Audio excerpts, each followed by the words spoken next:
Where the major causes of mortality were once infectious diseases, such as tuberculosis, more attention is being drawn to the rising burden of non-communicable diseases like hypertension and stroke.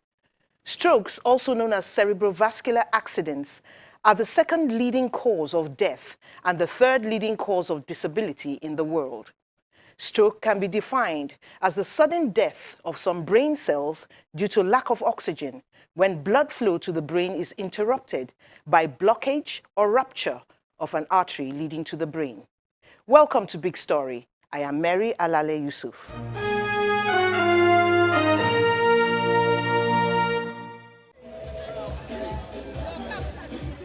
As part of several activities to celebrate its Health Week, staff of 68 Nigerian Army Reference Hospital are walking through the streets around their facility, alerting residents to free health screening to be conducted by the hospital staff.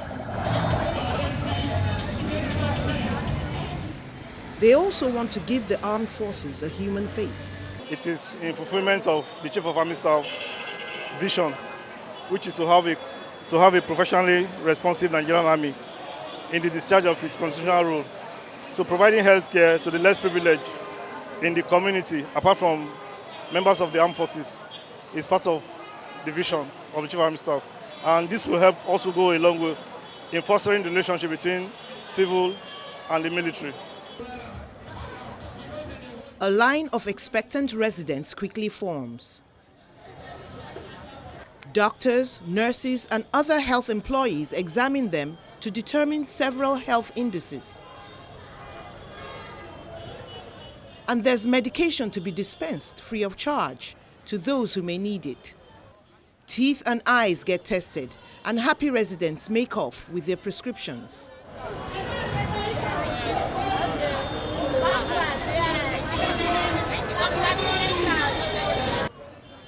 There are other tests to check for problems which are not so apparent. Blood sugar and blood pressure measurements to rule out diabetes and hypertension.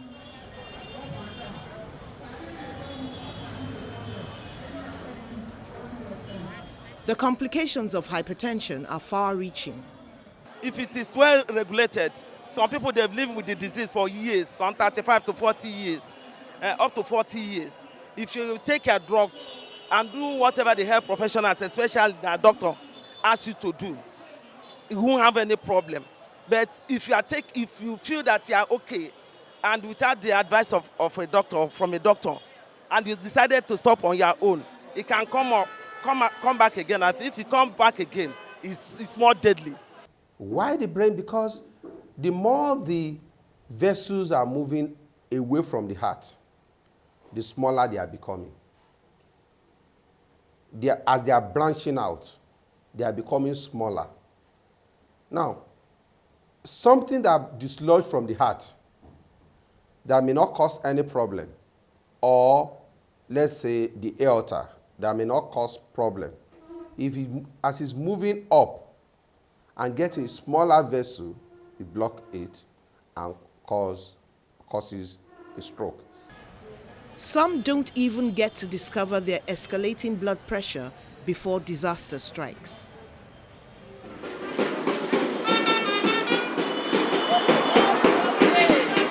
A walk from the General Hospital Ifako-Ijayi to get people talking about and acting against the incidence of stroke.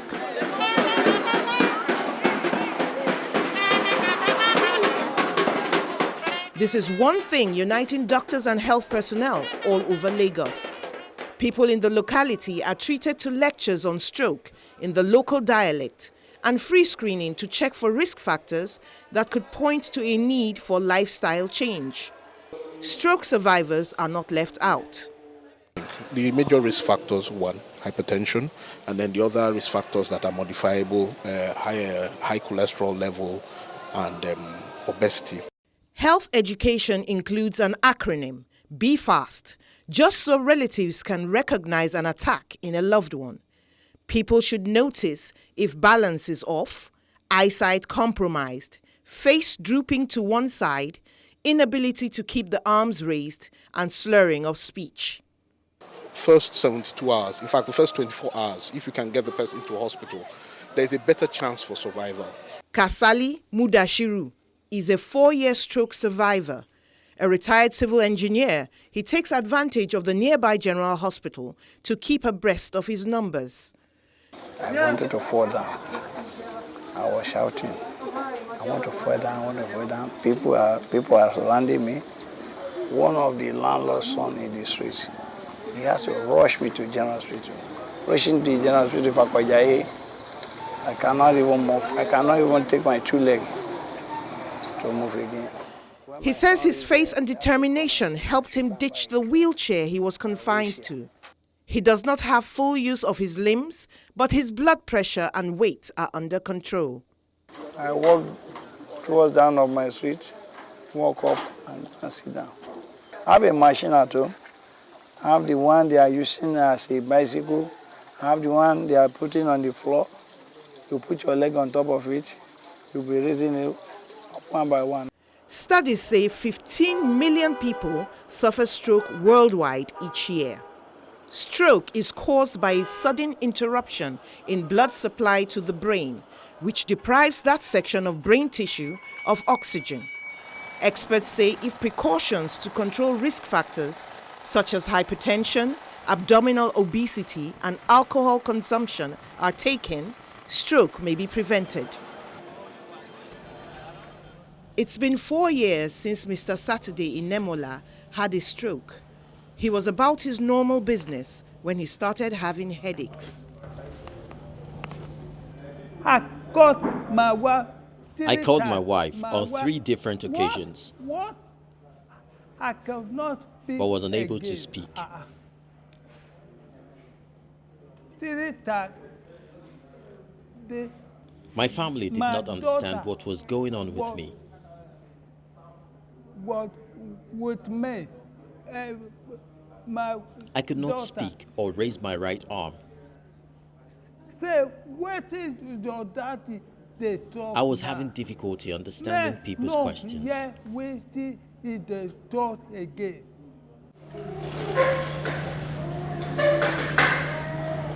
He was brought to the hospital in a wheelchair because he could not walk. When he came in here, he lost his speech completely. And it's something that is quite common in stroke cases. What happens is that when the broker speech area, that's Broadman's area 44-45, is affected during stroke, either through an ischemic or hemorrhagic attack or through other means. I know all of them of vascular origin. When it happens, then the person loses his speech. The loss may be partial. In some cases, it may be total loss. And somehow the brain reorganizes itself through a process called neuroplasticity. When that happens, and there is a lot of some other recoveries here and there in the brain, the person begins to regain the speech gradually. Not only is a speech therapist needed, but for holistic management of post-stroke patients, many other disciplines come to play, which include the physician, dietitian, occupational therapist, and sometimes a psychiatrist.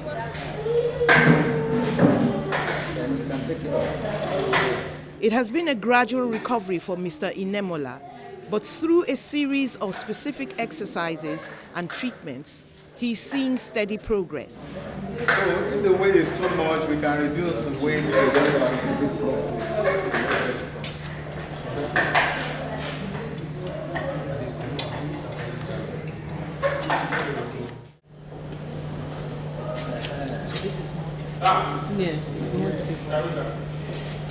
For Bisi Badamosi, it was just as unexpected and even more subtle. I was in the kitchen, so I'm cooking for my children. So after cooking for them, they eat and go to school. So when it is exactly to 9, so that is exactly to 9, then I'm trying to make some eba. inside kitchen. I'm trying to make garri inside kitchen. So that is when this thing started happen to me, because I did not experience it. I did not even see any sign of it that I'm going to have stroke. So when it happened to me inside kitchen, I fall down. They rushed me down to our MRS. So when they rushed me to the MRS, from there I collect first aids. So they give me drips. So after then, they now call my husband. They rush me down to Yaba here. So when they rush me down here, it's the hospital they treat me. After treatments, she was referred for physiotherapy. She's been in physio for a year. At first, she could not speak, nor feed herself, and was unable to control her bladder. That was hard for Bisi to accept.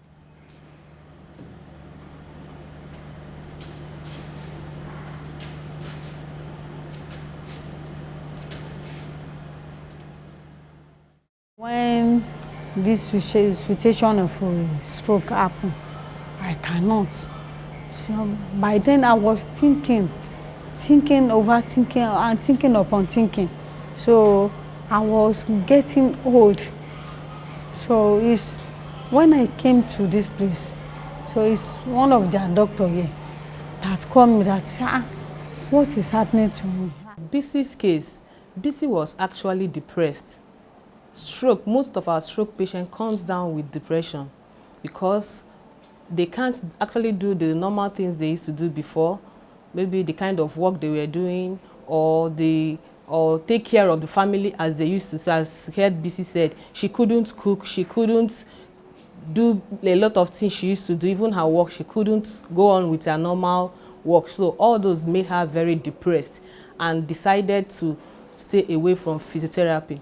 If not for the husband that brings her for the therapy, she was just left herself just to probably die. As she said, she just wished for death to come, but the death refused to come. So she had no option than to be coming for the physiotherapy as the husband brings her for the therapy. I will advise other person with any family history of stroke or any family history of hypertension, diabetes, will have to manage his or herself properly and exercise regularly, eat right. After the talk, recovery was rapid. Speech abilities and mobility returned. Once again, Bisi started cooking for her family.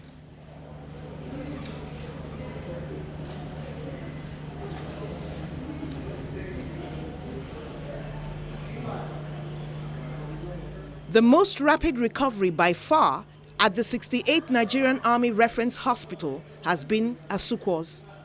He had a stroke 6 months ago and has been in a few centers since then.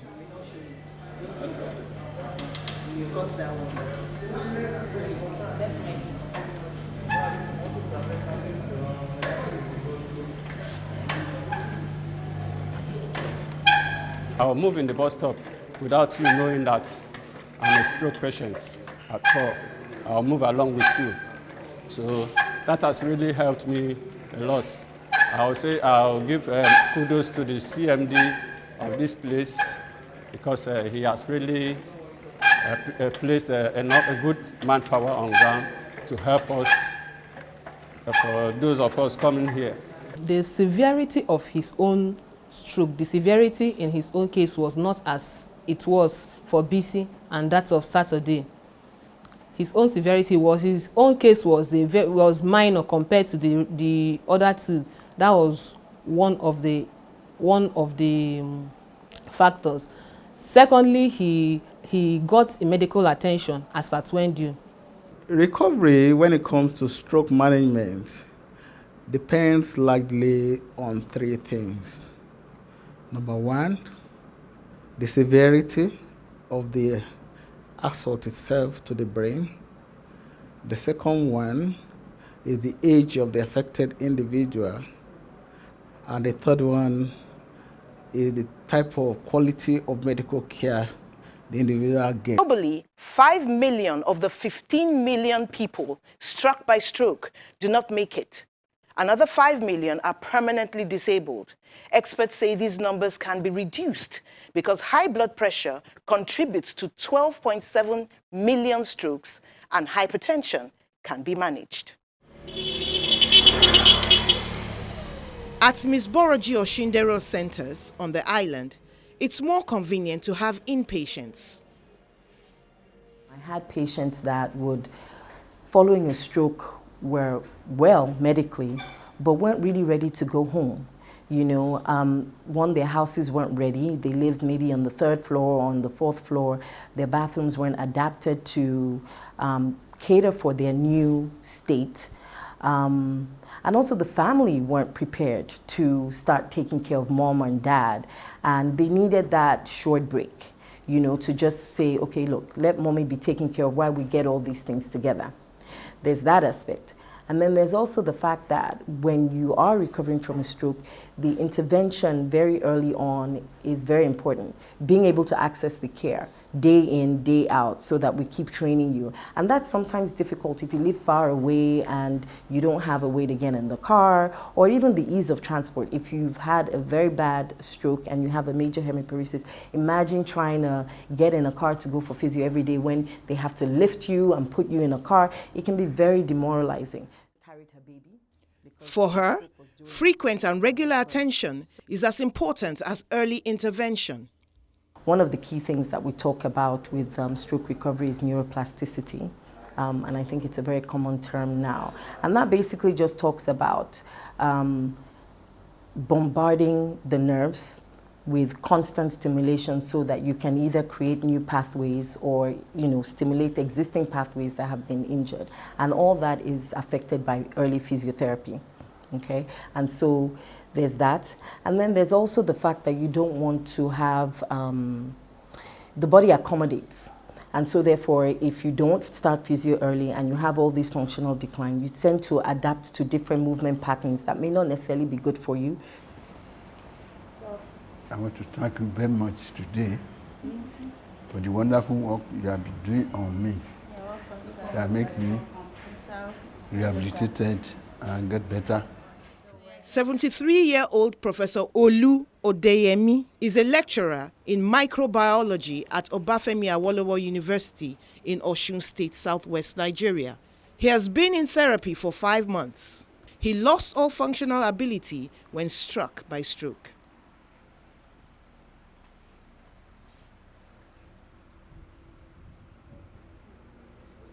The man in the church, when it was time for tithe, I stood up to deliver the tithe in an envelope. And I fell down there in front of the altar.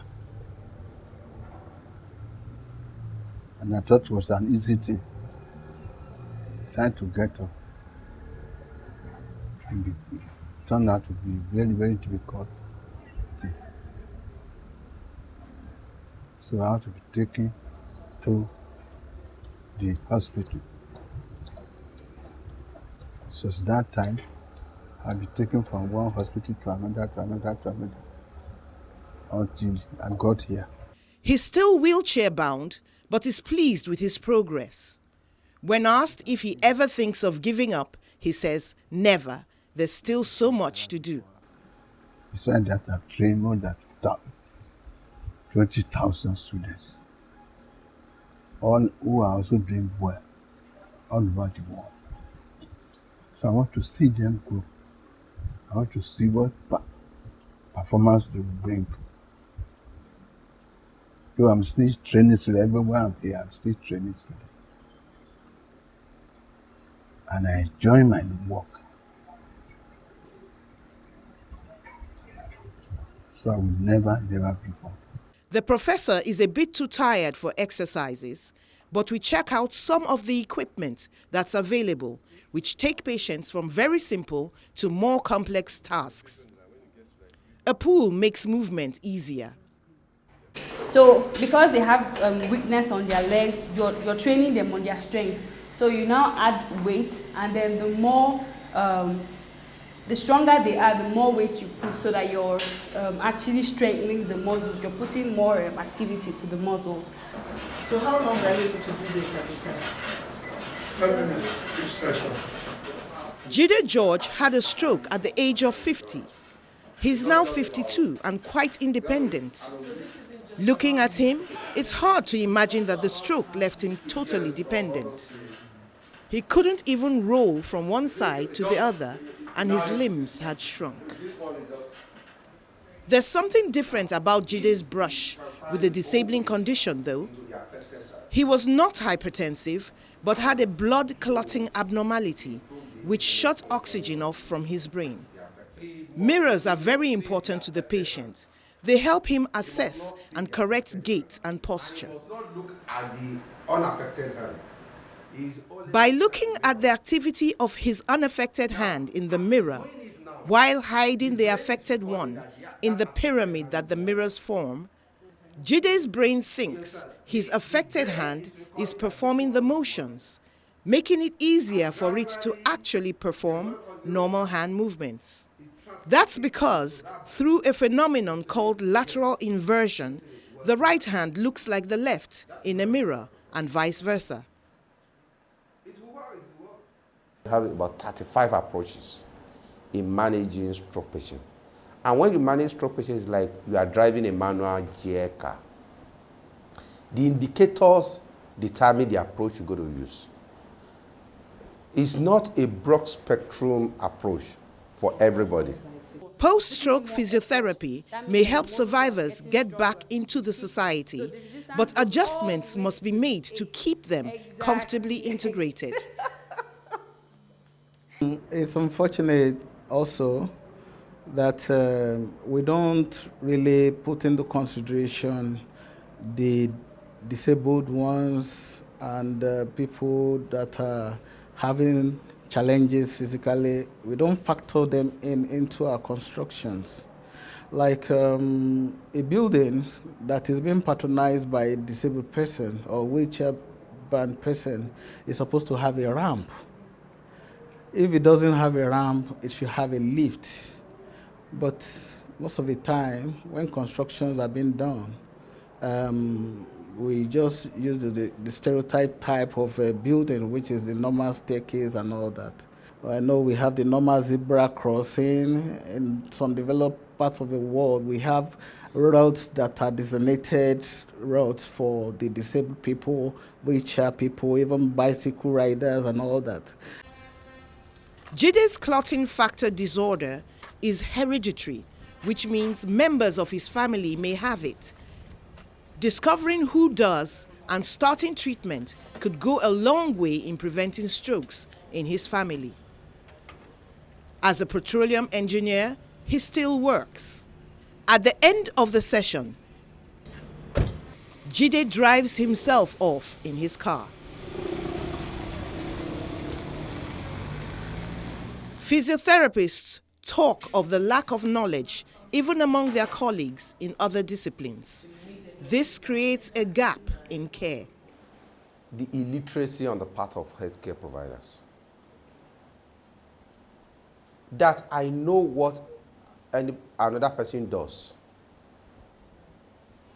is a strength to me, does not mean I should do it.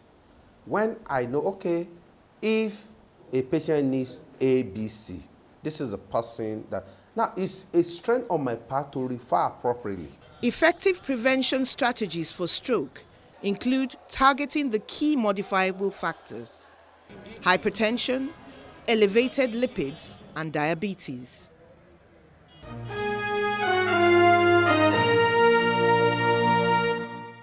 Risks due to lifestyle factors can also be addressed: smoking, low physical activity levels, unhealthy diet, and abdominal obesity. Combinations of such prevention strategies have proved effective in reducing stroke mortality. That's all on Big Story. Thanks for watching. I am Mary Alale Yusuf.